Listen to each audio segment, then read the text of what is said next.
여러분 안녕하십니까, 진성호입니다. 지금 경찰이 어수선합니다. 자, 김창룡 경찰청장이 방금 전 사의를 표명했습니다.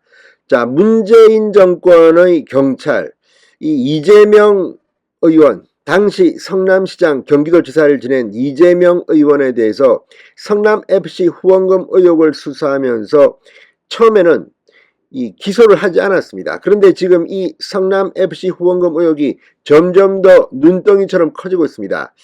자, SBS가 굉장히 놀라운 보도를 했습니다. 두산건설의 공문을 입수해서 폭로한 겁니다. 자, 이걸 보면 이 두산건설과 이재명의 성남시 간에 어떤 거래가 있었는지를 확인하게 합니다. 자, 이런 가운데 지금 SBS의 단독 보도로 이재명 의원 해명을 하고 난리가 났습니다. 그런데 방금 전 연합뉴스가 경찰이 이 성남FC 후원금 의혹과 관련해서 이재명 의원을 제3자 뇌물죄를 적용할 수 있는지 마지막 법리 검토에 들어갔다고 보도했습니다. 자, 만약 제3자 뇌물죄가 적용된다면 과거 박근혜 전 대통령도 이 항목으로 처벌을 받은 적이 있습니다. 자, 점점 더 물증은 드러나고 있고 이게 과연 이재명 의원까지 갈 수 있느냐, 이게 판단의 초점입니다.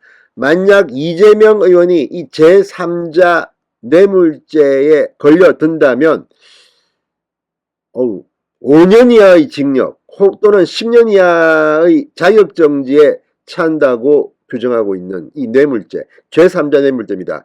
지금 이재명 의원 굉장히 혼에 몰렸습니다. 여기에 대해서 해명을 하고 난리가 났습니다만 경찰이 어떤 결정을 할지는 모릅니다. 자, 문재인 정권의 경찰은 이재명에게 면죄부를 줬지만 이 부분은 지금 다시 수사를 돌입했습니다. 그리고 물증이 하나둘씩 드러나면서 이재명을 코너로 몰고 있는데 완전히 이재명을 한방보인 것은 SBS의 충격적인 단독 보도였습니다.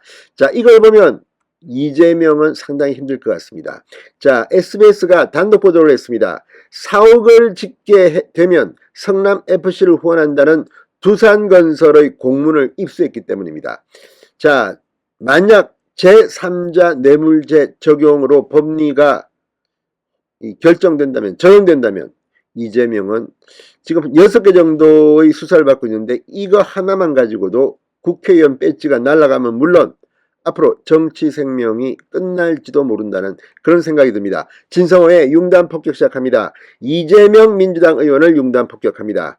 방송에 앞서 아직 진성호 방송에 구독자가 아니신 분은 붉은색 구독 버튼 눌러주십시오. 더 좋은 방송으로 보답하겠습니다. 자, 성남FC 후원금 의혹은 기업들이 성남FC의 광고 후원, 자, 이 구단주는 이재명입니다. 자, 이 후원이 대가성이 있는 돈이 아니냐는 겁니다. SBS 취재진이 지난 2014년 두산건설이 성남시에 보낸 공문을 입수했는데 병원 부지에 신사옥을 짓게 해주면 성남FC의 후원을 검토하겠다는 명시적인 표현이 담겨 있습니다. 상당히 충격적입니다. 자, SBS가 공개한 2014년 10월 31일 두산건설이 성남시에 보낸 공문, 약 20년간 분당구 정자동에 방치되어 있던 병원 부지를 업무시설로 용도를 바꿔달라는 취지입니다. 자, 이걸 용도를 바꿔서 신사옥을 짓게 되면 수천억 원의 이익을 두산 측이 보게 된다, 이런 분석이 나오고 있습니다. 용도가 바뀌어 두산그룹 신사옥 결국은 지었습니다. 그리고 1층 일부를 공공시설로 제공하거나 성남FC에도 후원하는 방안을 적극 검토하겠다고 밝히고 있습니다.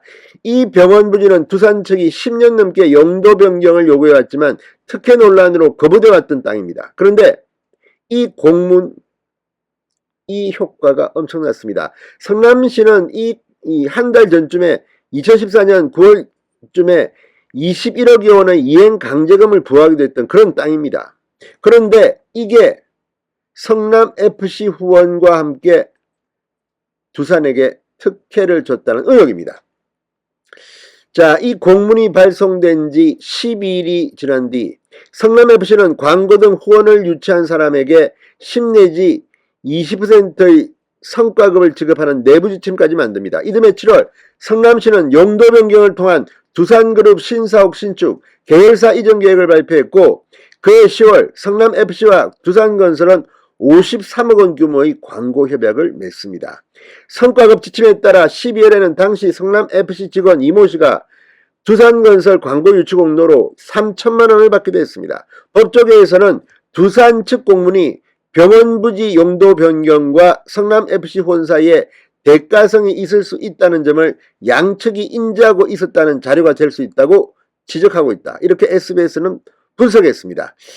두산건설은 수사 중인 사안이라 답하기 곤란하다 이런 입장을 밝혔지만 이게 뭘 의미하는지는 추측하기가 어렵지 않습니다. 자, 이제 경찰, 이 경기도 분당경찰서입니다.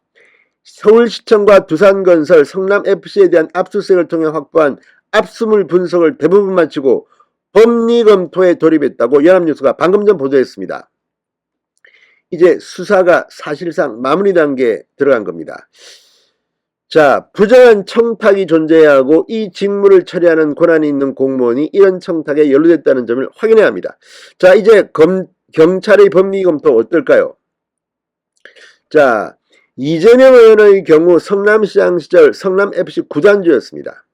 2014년부터 2016년까지 두산 등 대기업, 네이버, 아무튼 엄청나게 큰 기업들한테 특혜를 주면서 이 후원금을 광고비를 챙겼다는 의혹을 받고 있습니다.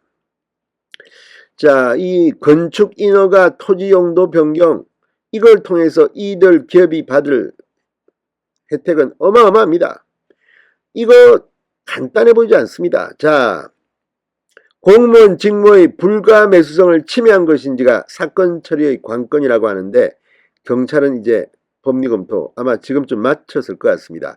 그동안은 문재인 정권 눈치를 봐서 벌벌 떨었는지 모르지만 이제는 다릅니다. 물론 예단은 하지 않겠습니다. 이게 범죄가 되는지 아닌지는 결국 경찰이 결정해서 검찰이 기소 여부를 확정짓고 법원이 판단할 문제입니다. 그러나 지금까지 드러난 것은 예사롭게 보이지 않습니다. 자, 이재명 의원은 이번 의혹 수사가 진행되던 지난해 8월 SNS를 통해 성남시 소유인 성남FC가 용도 변경 조건으로 광고비를 받았다고 가정해도 시민의 이익이 된다고 주장했습니다. 시민들만 이익이 될까요? 또 다른 사람들이 이익을 챙겼을 가능성은 없습니까? 조금만 이게 걸려도 제3자 뇌물죄는 상당히 가혹합니다. 자, 이재명 의원의 주장은 그렇습니다. 두산건설이 수십 년 방치한 흉물 토지를 업무용지로 바꿔주는 대신 D그룹이 부지 기부 체납과 관내 공익기여 등을 결정했다. 문제가 없다. 그렇다면 왜 10년 동안 성남시는 이걸 그렇게 방치하고 강제 예금까지 부과했습니까? 이게 이해가 안 되는 겁니다. 이렇게 쉽게 할 일을 왜 그동안은 안 했는지 10년 동안. 자, 아무튼 SBS의 이 충격 보도가 지금 이재명 의원 측을 상당히 당혹스럽게 하고 있습니다. 경찰은 지난해 9월 불송치 결정을 하기 전 해당 공문을 포함한 여러 서류를 확인했다고 했습니다. 그리고 법적으로 문제가 없다고 했습니다. 그런데 지금 검찰의 의지는 다른 것 같습니다. 성남지청장 새로운 사람이 올 겁니다. 자, 정말 법대로 한다면 이재명은 문제가 없을까요? 징역 5년형이랍니다. 만약에 이재명 의원이 여기에 걸린다면 말입니다. 그리고 법원이 최종 판결을 한다면 이재명 의원 이런데도 지금 당대표 하겠다고 합니다. 참으로 기가 막힌 일입니다. 당대표 출마 여부를 놓고 본인은 단언하고 있지는 않습니다. 그러나 언론들은 결국 이재명 의원이 출마할 가능성에 무게를 두고 있습니다. 국회의원 방탄복으로도 부족해서 이제 민주당 당대표 방탄복을 입으려는 것은 혹시 아닐까요? 진성호의 융단 폭격이었습니다. 여러분 감사합니다.